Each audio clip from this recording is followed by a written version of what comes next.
Okay, quick video, everybody, about I'm going to respond to all the comments from video earlier this week where I was milling the cherry log, but had a challenge to say, figure out what's wrong with my tractor. And there's so many great responses. I just had to do a follow-up video to address those. So let's jump in and say, hey Troy, what's wrong with your tractor? So recently I had some work done on the tractor that I couldn't do myself. I needed to have somebody do it because they had a specialized tool, and got it back and realized there was an issue with it. It was kind of funny. So I was curious to see if anybody had been noticing that. So I did a little challenge there, and you guys responded. So what's interesting is there's a lot of good answers, and obviously it points out a lot of the things that are wrong with my tractor. So let's look at some of those. Some of those were interesting. Several had commented that the muffler is missing, and that's actually not correct. The muffler's right there. It's a Coyote, which is built like the Kubota, so it's an internal muffler. This is all of the tailpipe that sticks out. So it's very nice and hidden. That way I don't have to worry about filling up with water or getting caught on tree limbs. So muffler's still there. One comment inquired that the bucket was upside down. Now, I don't know if they were actually meaning the front bucket or referring to the box blade on the back. Because I could see where you'd think maybe that's upside down. But the bucket's clearly not upside down. That'd be a pretty tough one to do. See, it's right side up and does what it's supposed to. So while we're on the subject of buckets, some of you have commented about my rings, that they're installed incorrectly. And okay. Yeah, maybe they should have been centered on the plate. That's really the only thing that I can think of. Somebody commented that they're red instead of orange. Well, this is Red Toolhouse, and I don't have any Coyote orange, so that's kind of where it ended up. But I mounted these, so being a novice welder, that was my game plan. So if those are installed incorrectly, then that's on me. And then Todd, for your comment about the hooks, yes, I want to get a hook. I just haven't ordered one yet, and I don't have the tools to cut one out of plate steel like you see a lot of guys do. So I want to get a hook, maybe 2 hooks for the center of the bucket as well. So another comment was in reference to this little item here that looks like an antenna. It's actually my bucket level indicator, and it's a very simple mechanism that this part is supposed to be attached to the knuckle of my curler cylinder. But it broke a while back, of course broke off. I haven't tapped out or tried to remove the broken screw inside the knuckle, nor have I tried to remedy this, and now it's seized up. The whole thing just needs to be replaced. So it's just one of those deals where when the top of this rod is level with the shaft it's in, then it tells you that the bucket's level to the ground. It's West Virginia. It doesn't really matter if the bucket's level. You're still either digging a hole or you're not digging well enough. So it worked, and I do miss it from time to time, but it's not a critical issue. So I got several comments about this, which I thought was odd. I didn't think I was the only guy that does this. I can't be. But many had commented that my box blade was on upside down, or that my hooks were upside down. Yeah, so the hooks, my ripper hooks, are upside down, but that's how I store those that way when I'm not using them. I use the box blade way more without the ripper hooks. When I'm dressing up my gravel or my creek crossing, I don't want to be cutting big channels in the ground. So I leave the hooks in an inverted position and then turn them when I need them. Sometimes I only need 1 or 2 if I'm trying to rip a certain spot, or even burying a phone line. You can do that really easily with just 1 tooth. So the blade's not upside down, and the teeth are upside down on purpose. So that's how I store those. So if that's new to you guys, there's a tip: how to store your teeth without having to take them off and lay them somewhere while you forget where they are. Well, another comment was about my missing turn signal, that I'm missing a round turn signal light on this side of the tractor, and that is correct. That's actually been missing for quite a few years, and I blame that sycamore tree right over there. I used to never leave my tractor out before I had so many pigs, and now my pigs have taken over all my storage. But this thing was always parked in a shed, and the first night that I decided not to put it up because I was using it and was going to need it the very next morning, I parked it over there where I was working. Sure enough, we had a windstorm that night. A limb blows out of that sycamore tree and just decimates this light. It was busted on the ground. So that's why that's gone. So what is the real issue that I was referring to on my tractor? Clearly it's front with issues. Well, the issue I was talking about was this tire right here. And many of you noticed. In fact, I was surprised how many people actually picked up on it. You guys clearly know how to look for details. But yeah, so this tire, my ag tread is reversed. It's going the wrong direction. And there's a funny story behind that. and I'll share it here real quick. So this front tire is not the original tire for the tractor. The other 3 tires are original. In fact, if you look at the lug height on that tread compared to that one, you can see that one's clearly worn more. Well, for some reason, about 3 years ago, the old tire on this side dry rotted, the sidewall came out, and it obviously developed a big hole, so I needed to replace it. Well, I got on the internet, and do like people do on the internet, I ordered a new tire, the same size, everything should have been fine, but the sidewall, the bead of the sidewall was a little bit tighter. So it was one of those deals where it was really tough to get a good seal on it. They had to use a lot of bead sealer to get it to stay.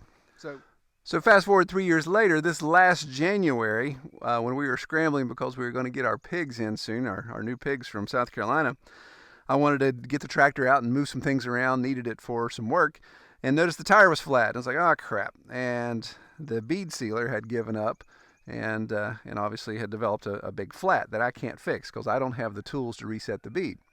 So it was one of those deals where I was going into our capital city instead of just taking it to local places. Going into our capital city, threw the tire in the back of the truck.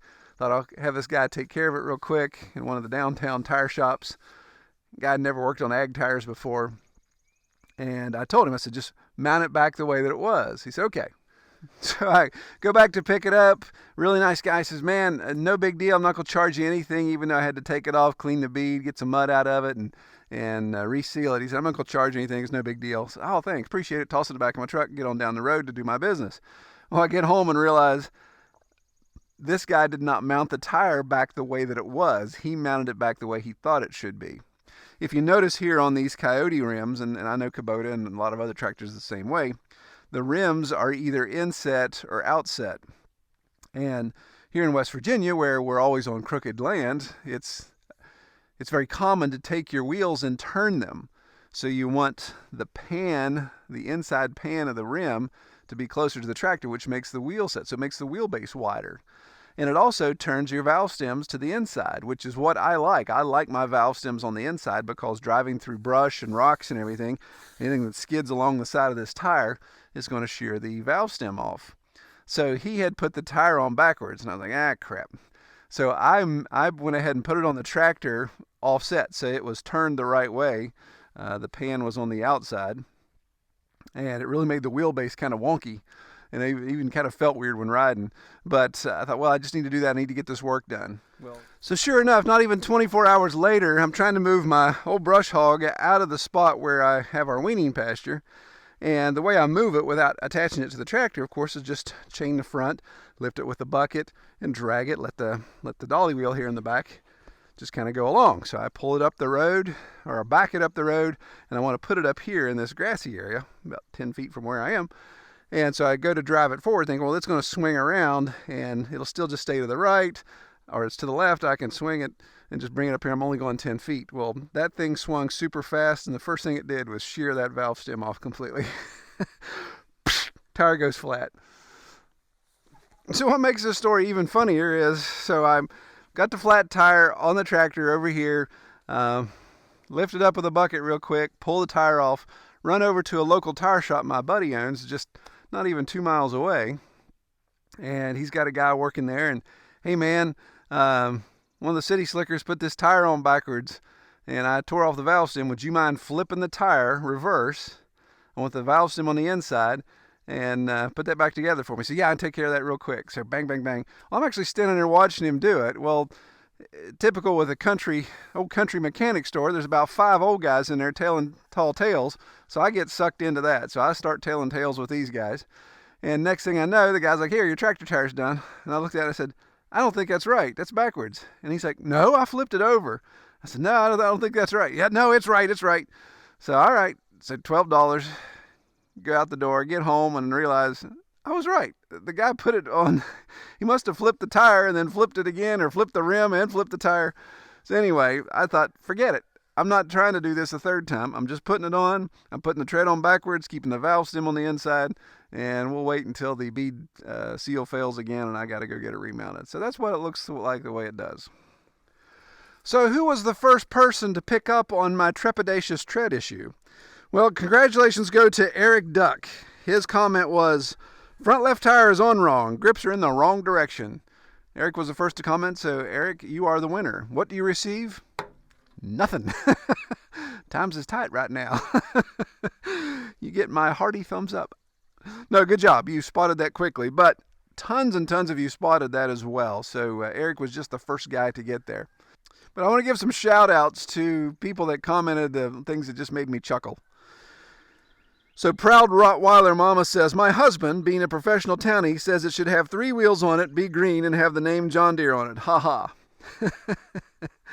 Yeah, John Deere, whatever. No, John Deere green around here would not work, especially a tricycle. Tricycle tractors we call death on a stick here in West Virginia because they tip over pretty easy. So we stick with 4 wheels, 4-wheel drive with big lugs. Rail 9222 says, front tires are in NASCAR mode. Not a big NASCAR fan, but I know what you mean. Gleeful Malevolence says, somebody turned the entire tractor backwards and left only one tire on properly. Yes, as a left-handed person, that's what my entire world feels like. And here's one of my favorites. Old Tipping Bucket says, there's a loose nut behind the wheel. And to me, that won the internet for the day. That was great. Yes, indeed. There's always a loose nut behind the wheel of the tractor. And then those of you guys that are super astute picked up, like Autocrete here, the injector on number 3 cylinder is very slightly clogged, reducing the output of that cylinder by roughly 7.618%. Thank you, Autocrete. I'll get that checked out. So nobody got the bonus points, which I thought, as many comments as I saw about the lug, I thought for sure somebody would pick up on the fact that I'm actually missing a lug nut. And the reason why is this stud is completely stripped out. I don't know how in the world it got wallowed out, but it is smooth as a piece of round stock. So it can't accept a lug nut. So I've run it like that for about 8 years now. But y'all missed that one. Well, all right. I appreciate everyone having a little fun with us. Glad to see that you guys are watching and astute as always. Take care, everybody.